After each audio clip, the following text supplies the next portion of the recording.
seta sen dukheka nubraku dupara dukheka.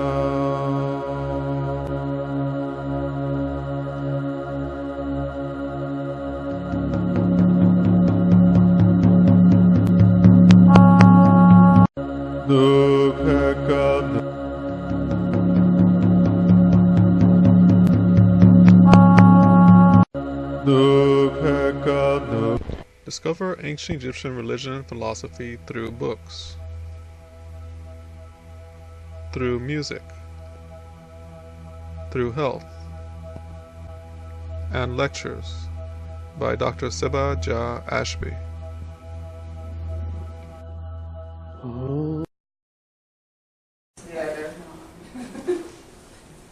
Good everyone, peace and blessings. We'll go ahead and officially start. So I'd like to welcome you all by saying Dja, and that's our Dja. So since we have a small group, can you just share with me a little bit about yourself or how you found out about the program? Or if you're comfortable, just a name. Yeah, it's fine. My name is Brittany, and I actually found out about this class through my sister. She actually went to the bathroom. So she shared with me her interest in the practice, and so I just came along with her just to find out information. Okay. Have you practiced the exercise or anything? Okay, very good.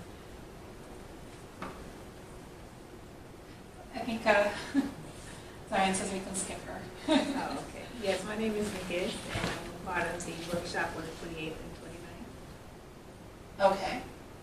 Oh, okay. Yes, I know who you are. And my name is Michelle, and I would like to be invited by Nikis.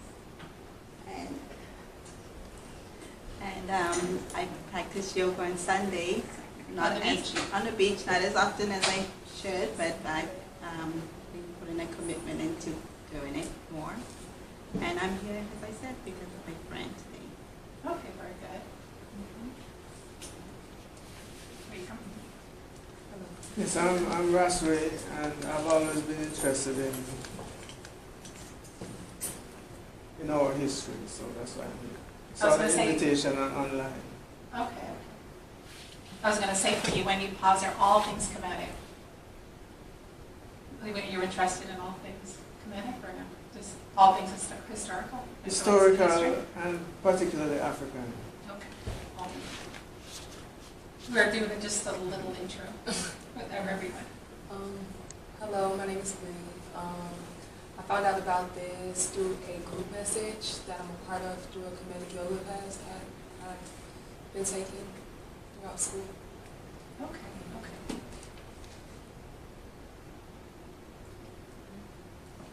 Hi, my name is Sandra, and I found out about this through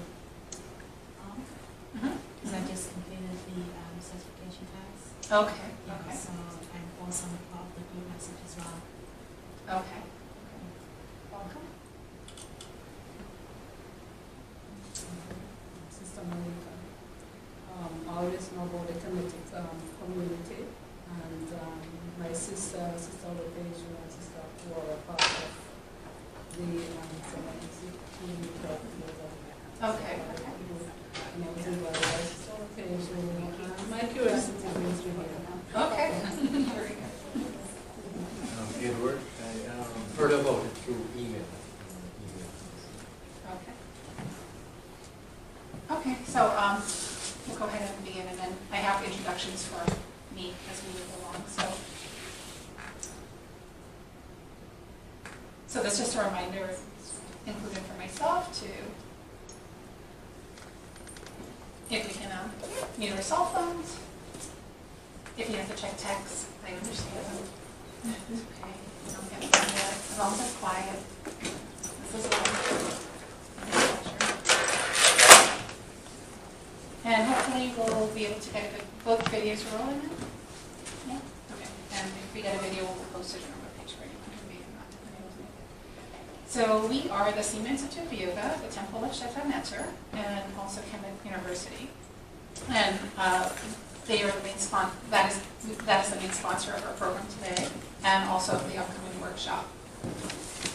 So this presentation today is an introduction to the upcoming workshop on Ara Second, which is called the Serpent Power. And so it's going to be a 2-day intensive. We just completed the one in Atlanta, and it was intensive. And I believe everyone I spoke to expressed that they appreciated it and they experienced removal of obstacles to spiritual evolution and some spiritual growth. So I can say that at least the persons that I spoke to. We had some testaments I didn't have time to go more here. So the Ara Second, the Serpent Power system from Kemetic, it was also later called Kundalini Yoga in India. And you're going to see why we say it is the oldest spiritual path to enlightenment. And I'm wondering if I define enlightenment. Yeah, I think I get a definition of enlightenment in there. So spiritual enlightenment, Kemetic term is Nahas, and it refers to achieving a state of consciousness that transcends our ordinary worldly consciousness that we have. And in that state of consciousness, we realize and we achieve everything we wanted to realize and achieve in our lives in the world of time and space. What is everyone seeking in life? What is the motivation of everyone in life? The deepest motivation, right? Everybody wants to be happy. You just want to find a place to sit and be peaceful, to be fulfilled. And if that were to occur, then you'd be able to stop running and chasing after things, really.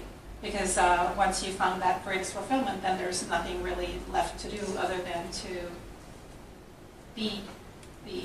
So most of us, we grew up in this kind of what I call a mystical culture, regardless of what country you're from or all of this, but generally we don't have, there's maybe one mystical culture like Bhutan. They have a Buddhist culture that currently exists, but mostly we have subcultures, right, within the dominant cultures where we find in the sacred spaces that we engage in these practices. So most of us, at least I know I didn't, grow up thinking that, being abidingly happy was possible. I was given, nobody ever promised me life was going to be a bed of roses, or those were, and, this is life. It's the ups and downs, and that's, you just make the best of the good times and you get through the bad times. That was the philosophy of life that I was given, and most of us were given. So we don't know that it's actually possible to achieve something that is, that those occurrences can go on, adversities and prosperities and practical world reality, but we can actually have a state of consciousness where those things don't affect our deepest essential nature of who we are. And so regardless of what's going on around us, adversity, prosperity, we deal with those issues, but we never lose that abiding peace and abiding happiness once we discover that true essence. And so that is the goal of the Serpent Power practice. So there are many different avenues to get to achieve that state of spiritual enlightenment. We call it Nahas, and the Serpent Power is one such method from the ancient Kemetic system. So people have so many different personalities, right? And so many nuances to personalities. And so within the Kemetic system, you have different avenues to that spiritual path of enlightenment. You can go through the path of Ma'at, you can go through the path of Aset, you can go through the theology of Amun, you can go through the theology of the goddesses, you can go through the theology of Asar. So there are many different theologies that you can approach this goal. And in the Kemetic tradition, they all kind of interrelate and intersect. It's not that one is better than the other. They just relate to which appeals to you, which appeals to your aspect of the Serpent Power appeals to you, then that might be your path. But really, when you get into the teachings, you'll find out the Serpent Power is actually a foundational aspect of all the different theologies. In wherever you go throughout Kemet, there's always a serpent on somebody's forehead, in the third eye area, and there's always the Uajit, which we'll show you, that means all-encompassing divinity. That transcendental state is everywhere. So the Serpent Power, all the myths, they have Serpent Power components to them. The Soaring Resurrection myth, the Glorious Flight meditation, all the Kemetic myths, they have Serpent Power components to them. So the Serpent Power is like a foundational aspect of all the different theologies as well too. So we're going to do this in an integrative approach, and integrative is highlighted. Sometimes when I'm seeing things about the Kundalini practices, I have not always seen it approached from an integrative way. And we have this idea, at least my idea, when I thought of what Kundalini was, is that you sit and you do certain exercises to raise the Serpent Power. You're focusing on raising the Serpent Power. And the Kemetic approach is not like that. All of the Kemetic practices are integrated because you have different aspects of your personality, and you have to enlighten each aspect, so to speak, and you have to purify each aspect. If you don't do that, then it's like I have 4 bags to go to the airport, and I leave 2 behind. And I can get there with my wonderful 2, look what I've done. But if there's 2 bags of my personality that are left behind, I ain't going very far. I'm going to have to back up. So we try to work on all the 4 different aspects of our personality, bring each little bag, up a little, and so that when we get there, our personality is integrated. So I'll give more insight into that. So this program, we're going to use an integrated approach. We're going to read the scriptures. We're going to go into the Serpent Power scriptures. There's some specific scriptures related to the Serpent Power practice from Kemet, original scriptures. We're going to work on cleansing the energy centers through Ma'at. And we're going to practice the yoga postures. It's not going to, that's another thing, I think people sometimes think that we're just going to do yoga postures the whole time and raise the Serpent Power that way. No, it's going to be an integrational approach. So when we go through certain teachings related to one of the Serpent Power goddesses, we might stop and we might do a specific posture related to that divinity. Basically to kind of see that and to experience it and to allow it to be like a reflective, meditative, but it also gets into our muscles and different aspects of the personality. So we're going to work with all the different aspects of the personality. And then at the very end, we will do a complete flow session that leads into the flow meditation, which we did in Atlanta, and that was a pretty nice way to end it. It was like a really nice ending. So I'm Dja, or a very long name. Some of the names there, like the Clark, that's for my mom if she came today, but she's not here, so but it's there anyway. I have to put that in for them. So I will be the presenter for this program, for the Serpent Power program weekend, and we will be assisted by our Serpent Power team. So not all of our team members are here. Some are in Atlanta, and some are in Florida. Who have said that will be coming down for the main program to assist. So I think you all know, they can introduce themselves, but I think you know them. Shamsola Peshu. Shamsola Peshu, do you know I have this picture of you on my phone? I See? I put it by your name, that's how I was able to find it. You have to send that to me. And Shamsuku Asad. And Sarong, some of you know him, you've taken the classes, certification with him, and who have said no. So just to let you know, if you are coming to the program and you do get one of our postcards, we do have a venue change. So it's going to be posted on the webpage, and once you email us, we have a list of who's going to be attending. We'll email you and make sure you know. We did find a larger venue that's very nice. So it's going to be Mind's Eye Day Spa in Lauderdale by the Sea. There's parking. You have to pay for parking, and it's $10 for the 2 days, $5 a day. There's a parking garage. Otherwise, you have to do point parking, and every 2 hours you got to top up. So there's a parking garage, and that's the easiest way to do it. And it's like a block away. So we'll send all of that to you if you register before the program. So when I say Kemet, I'm speaking about ancient Egypt in Africa, and it's Kemet. Kemetic, Kemet, any of those mean the same thing, and this is the hieroglyphic writing for Kemet, Q-M-T, Kemet, and that means like the country, the city. So we're talking about Northeast Africa, this point there. And so although our workshop is physically occurring in Florida. We will create a sacred space here. Do you all need the lights dimmed a little bit? I'm just realizing it's pretty lighted in here. Even if to close these shutters with the... Well, the front ones they do. Not too dark. Yeah. So we'll create a virtual temple for our sacred space, because I had an interview with Russ Kofi, who on a radio show, and so he was sharing with me. I think that's fine. This one. Yeah. He was sharing with me that the term Hetep has been tainted so badly in Western culture that some people don't even use it, and because there's this Hetep culture, and they see them as being like charlatans, and it's become so corrupted. So I was going like, wow, so how are we going to have this program in Western culture if I use Hetep and people are going to like recoil from it or even have that sense of it? And so one of the things, I already mentioned the term amystical culture. So one of the things is that Kemet was a mystical culture. And we are in an amystical culture. So one of the things that we first need to do so that these teachings become, the intent of the teachings can be realized, is that we have to create our own mystical culture or subculture within this Western culture. So even today we're going to do a little bit of that here to get our program started. So the temple in Kemet was called Het Neter.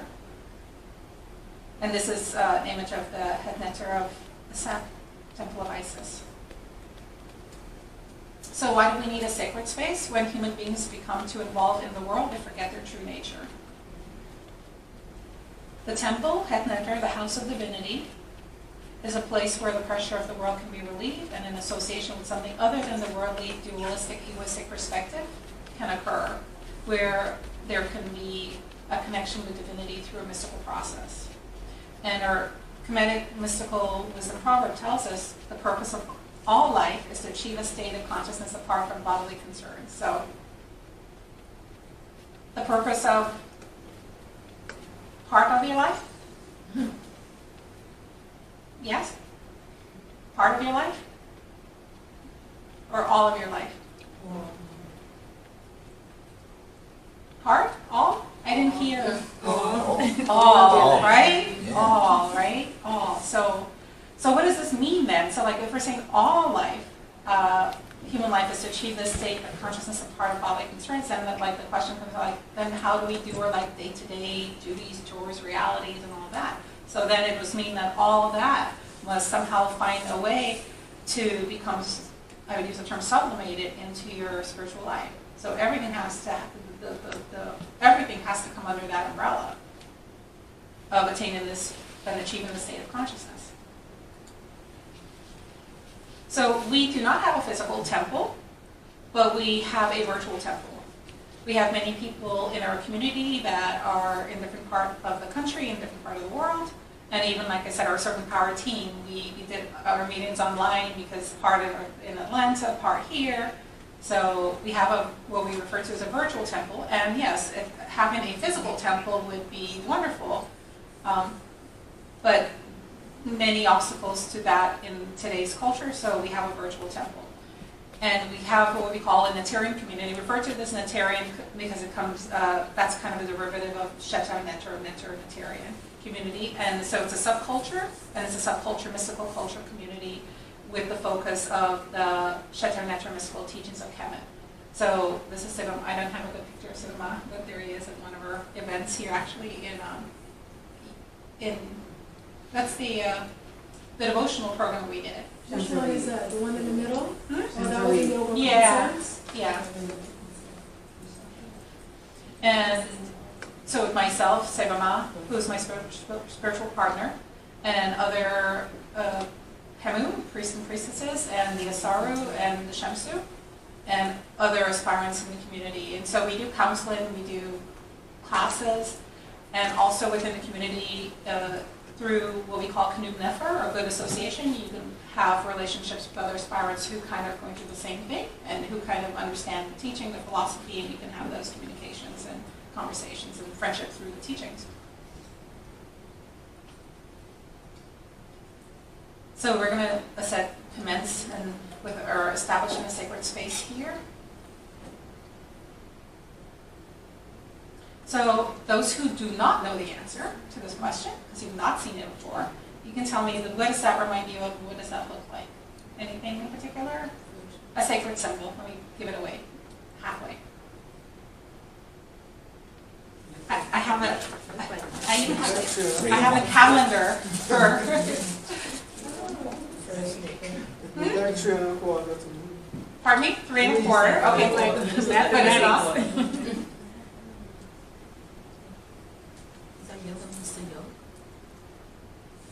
Yoga? Means to yoke or To yoke? Yeah, or unite. In a way, but not directly. So it's, can you give, what other hint can I give? It's, go ahead. Is that an Om sign? Zion is very It simple. looks like a Buddha symbol. Oh, wait? A Buddha symbol. A Buddha symbol. A Buddha symbol? Like what symbol? The Om? Om? And she wins the calendar.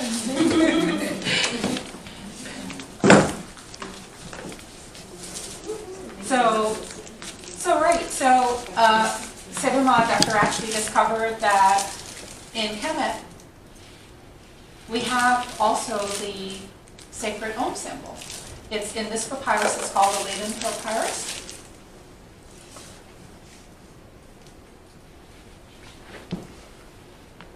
You see it there in the papyrus? And the translation for that, it says, "Great is thy name, air is thy name, excellent is thy name, hidden is thy name, mighty one of the gods is thy name, he whose name is hidden from all the gods is thy name, Om, mighty Om is thy name."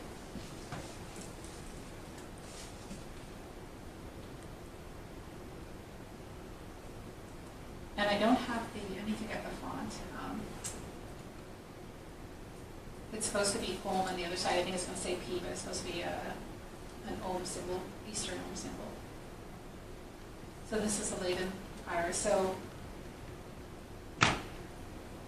we're going to go ahead and we're going to chant Om to fill our sacred space. So sitting with your back straight. The Om relates to the third eye, which relates to the goddess of our highlighted in our program, Goddess Wajet. She's the Serpent Power goddess. So is Goddess Aset. They're aspects of each other. So sitting with your spine straight. Inhale. Pushing the belly out like a balloon. Exhale. Pulling the abdomen into the spine. Inhale. Belly swells out like a balloon. Exhale. Abdomen into the spine. And we're going to inhale.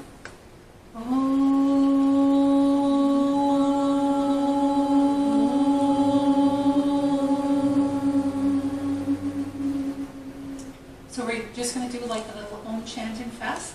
So I will sing chant, but you can chant at the same time as me, or you can just continue your chant over and over at your own rhythm.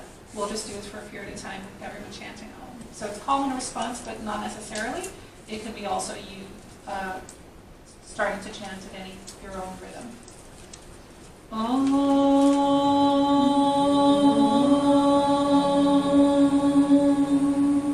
So as you chant, feel that Om resonating from the base of your spine, like through the area of the spinal column, all the way up to the top of the head.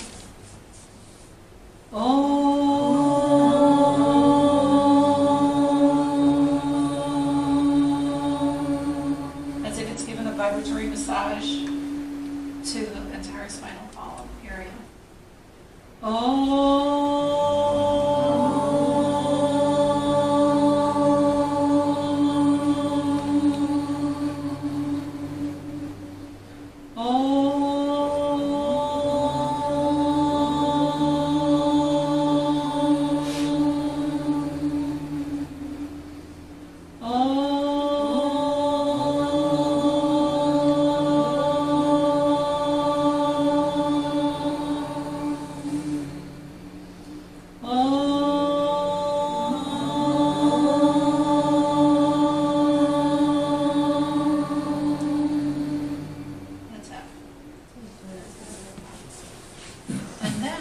we're going to do our altar ritual, and we're going to do whatever chants related to the program. So Shamsuku wants to do the altar ritual, and then Shamsola, while that's going on, can lead us in the Tetakti, Sinetari Metuwaj. Waj means to flourish. It also means green. So I have it depicted there in green. And it relates to goddess. The goddess of the serpent power is goddess Wajit, right? So you see that the same Waj there is part of her name, right? Wajit, and then the word Waj. So means that this goddess, she's going to be greening you, right? Not just green foods, vegan, vegetarian foods, but also spiritual greening, which relates to the term actually relates to the papyrus plant, and it relates to the life force energy of vegetation, of all green, of all vegetation. And so the spiritual process is to make one actually flourish, to make the energy rise in a way that makes one flourish.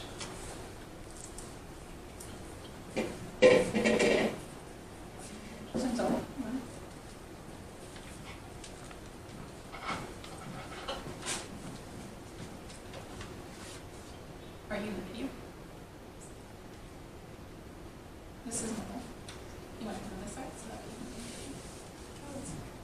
no, that's not okay.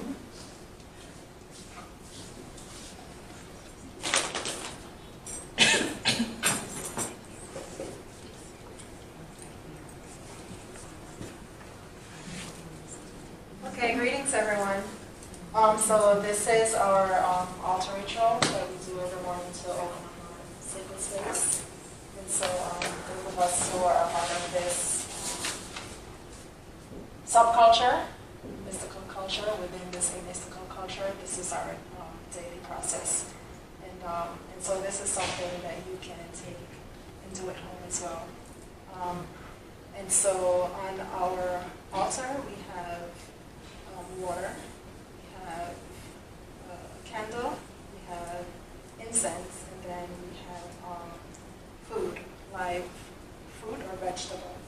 And so remember being in other cultures, you always had some type of sacred table. Even in Kwanzaa, you have a table with your horn and your flag and so forth that represents your culture or your religion or so forth. And so this is our altar that really represents your sacred self. So it's not something dedicated to an ancestor or a particular ancestor. It is your divine self every morning that you are habituated and that you are directing your mind and your consciousness towards knowing more and more and more. Because the object is for all aspects of yourself to be directed towards your divine self, to discover who the essence of who you are. And so every implement on the altar represents an aspect of your deeper self that you're using to direct your consciousness towards your divine self. And so we begin. Usually our altar is facing the east, and so where the sun rises, representing the awakening of your higher self. And so we first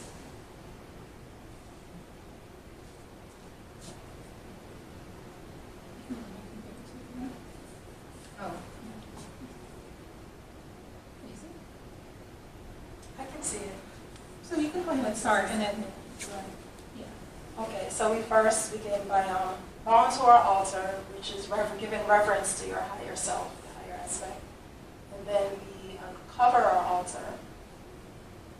As you notice, your altar is always covered, so your sacred self is always hidden. Okay? It's always hidden from this mystical culture you live in, so you uncover your altar.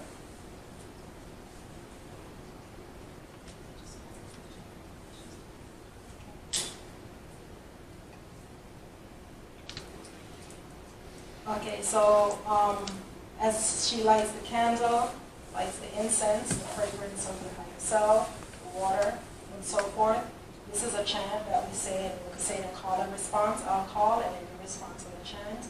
It's Hetabdi, Sineta Edi Metuwaj. And it means an offering is made to perpetuate the divine self. They make the vascular and the subtle energy channels to flourish. So I'll call, and you'll respond. Hetabdi, Sineta Edi Metuwaj.